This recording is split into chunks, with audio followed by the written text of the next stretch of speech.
Hi everyone, welcome to the Whiteleyverse with me, Connor Whiteley, for another daily short story. Now, before I start today's story, please remember to like, comment and subscribe to the channel so you don't miss any new content, and the engagement really helps the Whiteleyverse with the YouTube algorithm.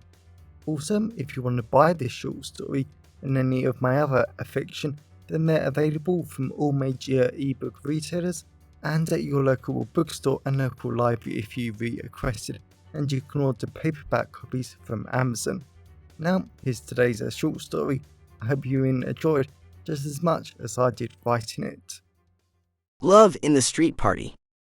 Matthew seriously couldn't see the point in coming back from university for this so-called historic Jubilee.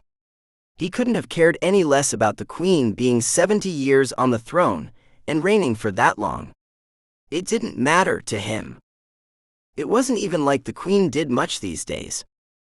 Sure, his best friends at uni, who studied politics and history, tried to tell him that the Queen did a lot of important things, but Matthew just wasn't interested. The only possible advantage of this silly Jubilee weekend was that it was a 4-day weekend, so he had 4 days off university work. Matthew had wanted to stay down at university, revise, and then hopefully go on to London on the Saturday to hit up some of the gay clubs, which would be even busier than usual because of all the tourists. That was Matthew's ideal weekend, and those clubs were just heaven to him. But apparently, his parents hadn't thought that was a good idea. He was wasting his time, and most importantly, they wanted to see him and his siblings. So they all had to go home for the weekend to their parents' house and help them on the Sunday to prepare for the massive street party. On the Sunday morning, Matthew looked out the large window of his childhood bedroom with his 2 older brothers snoring on the floor, and Matthew just didn't see the point in it all. Their street was rather wonderful, considering how disgusting the other roads looked in the nearby areas. Matthew's home was on a perfectly straight street, with lots of little and large houses, with perfect gardens and driveways lining the pothole-free road. Now in England, having a pothole-free road, that was big news. And for somehow, whenever Matthew mentioned it to other guys, they were always so shocked and envious. But as Matthew watched the neighbors panic as they got into their cars and tried to clear the road, he just wasn't sure if all this effort was worth it. Because the street party was going to be a disaster. Matthew knew that for sure. There were some awful neighbors in the road that were organizing it, and Matthew and his family hated them. These neighbors would play their music too loud, drink too much, and there would be a punch-up in the road at some point. That had happened more than enough times in the past few years to become fact.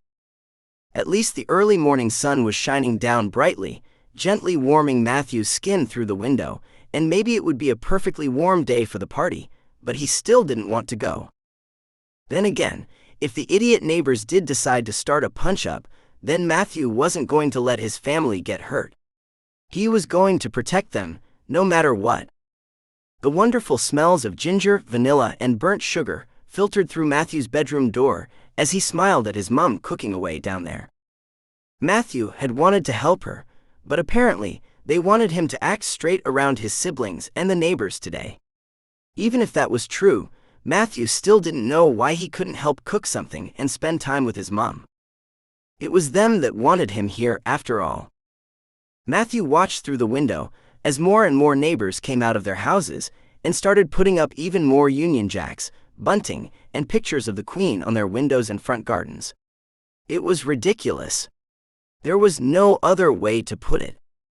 In an ideal world, Matthew could have much preferred to just stay at university and study with a gorgeous, sexy guy that loved him laying on the bed next to him. They wouldn't be doing anything naughty or adult, just being with each other like boyfriends were.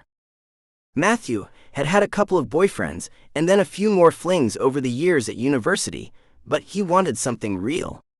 Something where he could hold hands with a guy in public, and the other guy not being embarrassed or something. Matthew wanted real love, but as he continued to watch the neighbors come out of their houses en masse to help prepare everything for the street party, Matthew just knew that was not going to happen in the slightest. He was probably the only gay in the street. and that was just damn well depressing. Freddie leant against the warm stone doorframe of his home in his trousers, white shirt and shoes, as he watched all the neighbors dart in and out of their houses. Since Freddie was on the very corner of the street, he could see everything that was going on, and it looked like chaos. Freddie and his parents had received the same letter from the council about the road closure because everyone on the street wanted it. All the cars had to be removed, and everyone was expected to make an effort. Freddie just wanted to laugh at his parents as he heard them snoring upstairs, and they were probably shaking the house. They clearly weren't going to be going to this street party today, and they weren't too interested anyway. Whilst his parents loved the idea of celebrating, having a party and having a family barbecue, going to the street party was definitely something they didn't want to do, and Freddie completely agreed. This wasn't exactly the greatest of places to live. Sure, the area was nice enough and the houses were, but some of the neighbors here were just awful. Freddie and his parents already had bet on what time the fight and punch-up would start. Freddie was betting on 3 o'clock in the afternoon. His parents jokingly told him not to be so cynical. As much as Freddie didn't want to go to the street party, he supposed he could easily do a quick lap of the street, smile and talk to a few people, and then go back home. The cooking filling the street smelt amazing. Freddie loved the Indian family living across from them. They had to be cooking some curries and samosas and other amazing delights. Freddie might have to go to the street party just to see them. They were nice people too, and there was another family living down the opposite end of the street with a cute man that went to the same university as Freddie. He was fairly sure he was gay, but he wasn't sure. Those two families were probably the only normal people on the entire street. Definitely not a great place to live, but that was why Freddie loved living down at university. He got to see his wonderful family and parents every few weeks. It was peaceful and quiet down at the uni, and most importantly, he could be gay without his parents finding out. It wasn't like his parents were homophobic in the slightest. They were the ones that knew Freddie was gay before he did. But Freddie supposed that they were still getting used to the fact that they would be seeing a lot more men than women coming home with Freddie. And Freddie completely understood why his parents were still adjusting. He would be too if he was his parents. The honking of car horns made Freddie wave to a very grumpy neighbor as they drove off. They clearly didn't want to have to move their cars, and with the street party starting in about an hour, everyone needed to hurry up. All the tables and food needed to be bought out yet. Then something at the very end of the street made Freddie smile as he recognized someone. He slowly started to walk down the street a little to get a better look, and just wow. Freddie had been right about the seriously cute man at his university living here. And wow, he looked fucking amazing today. He definitely wasn't dressed for a street party in his baggy t-shirt, tracksuit bottoms and barefoot, but Freddie seriously didn't care. This man was so beautiful with his fit body, longish brown hair elegantly brushed to one side, and his face. The man's face was so model-like and stunning that Freddie didn't think his heart could take it if he saw the cute man in jeans and smarter clothes. He was that stunningly sexy. Freddie quickly looked at himself and realized he was a bit overdressed for a street party. He had only put on his part-time job clothes as a car salesman because, well, they were the only things he had washed since he got back yesterday. So Freddie rushed back into the house and started a wash load. He needed some more smart casual clothes for this street party. He just had to talk to that perfectly sexy cute man.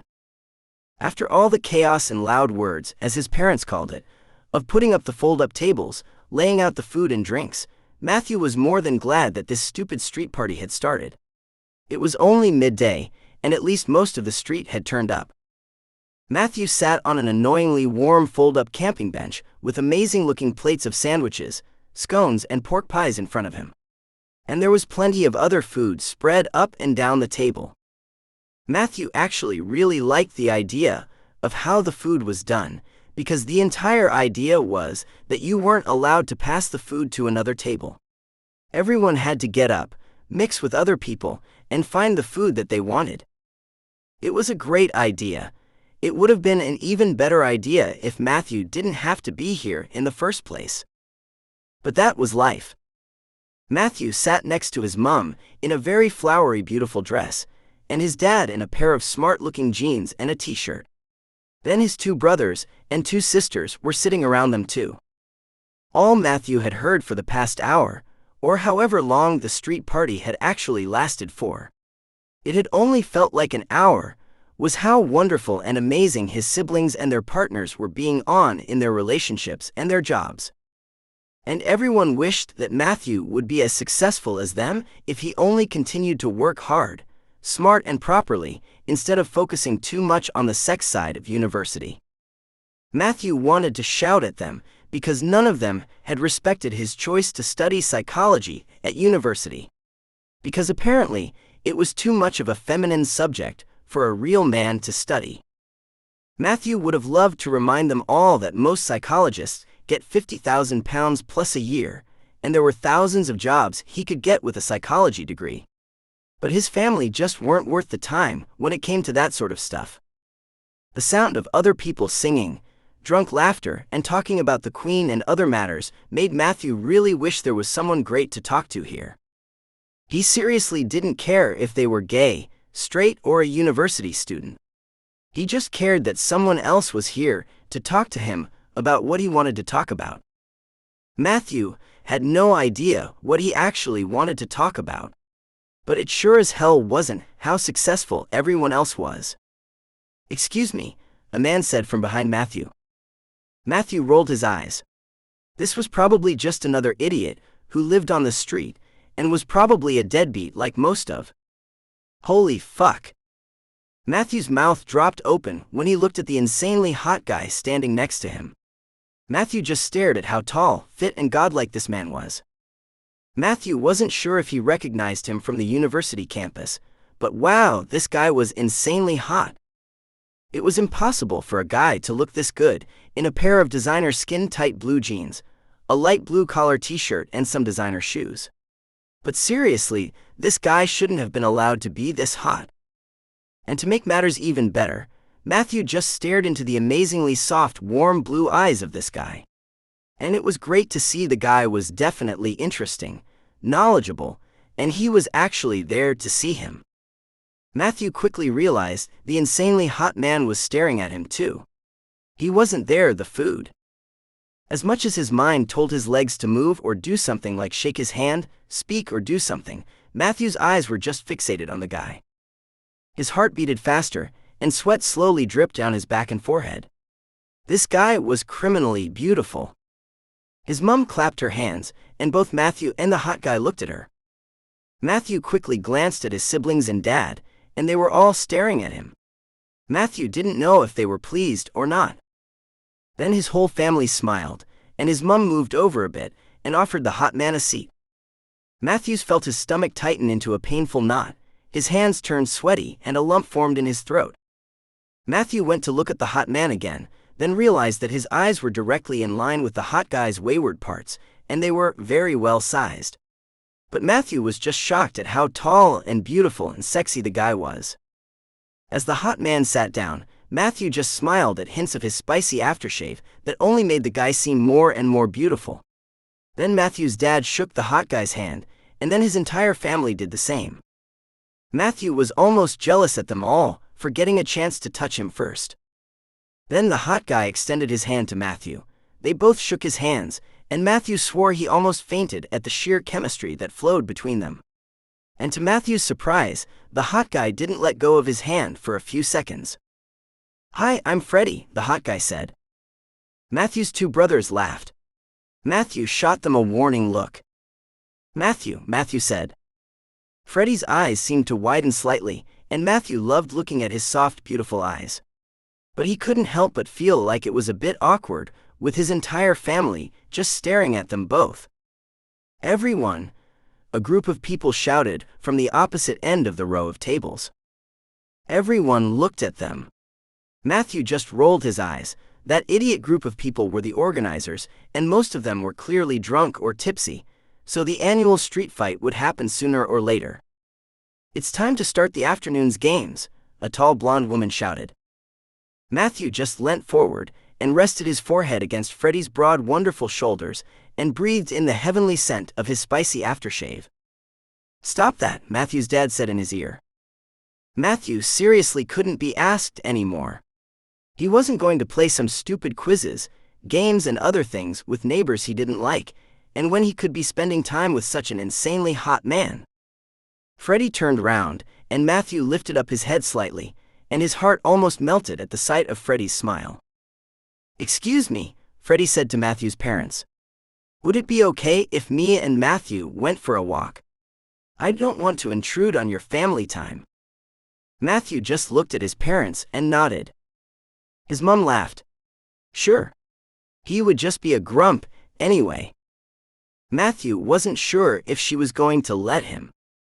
Freddie got up first, and just as Matthew was about to walk off with him in the direction of the local park, his mom gently grabbed his hand. "He's wonderful," she said. Matthew looked at his dad and brothers and sisters, and they nodded too. At least he had his family's approval. Freddie absolutely loved the wonderful light feeling that Matthew gave him as they both walked into the massive local park, which was nothing more than an immense open field with some rusty swings, slides, and roundabout in a little corner, arm in arm.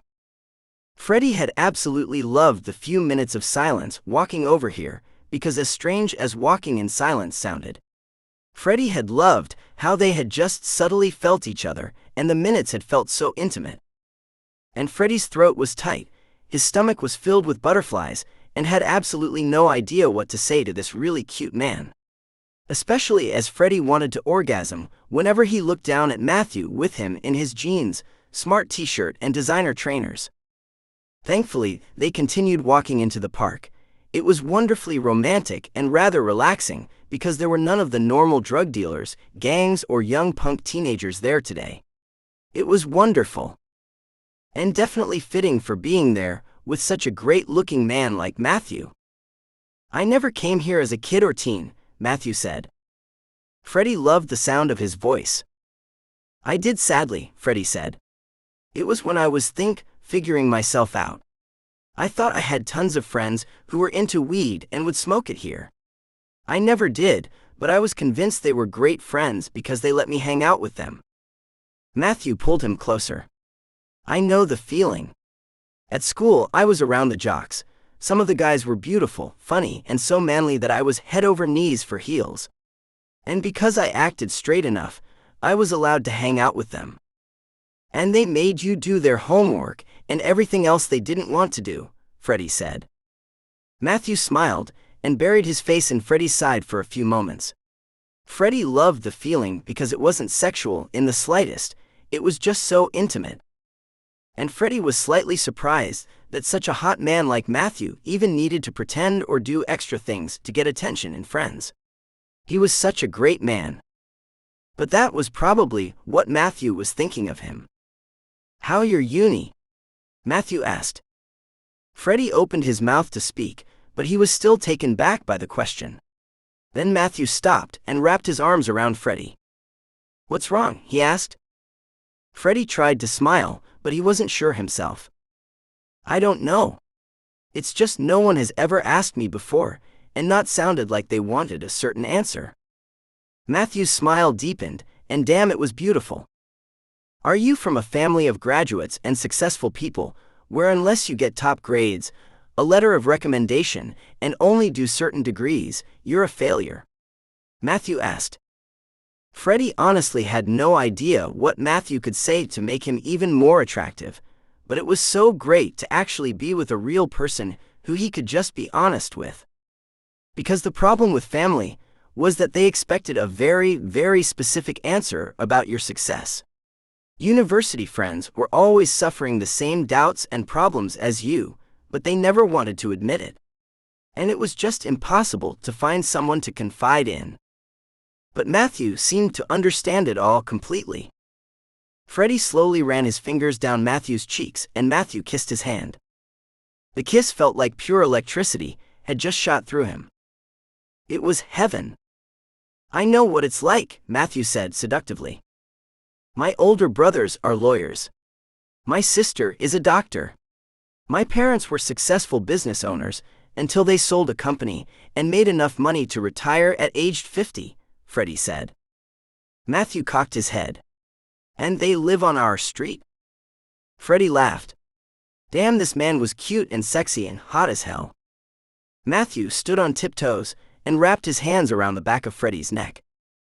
I'm glad they live here, Matthew said before trying to kiss Freddie. Freddie just laughed and kissed Matthew's little nose as he realized how bad the height difference was between them. But Freddie knelt down a little and kissed Matthew's wonderfully smooth, soft lips, and again another jolt of electricity shot through him. What other things do we have in common? Matthew asked.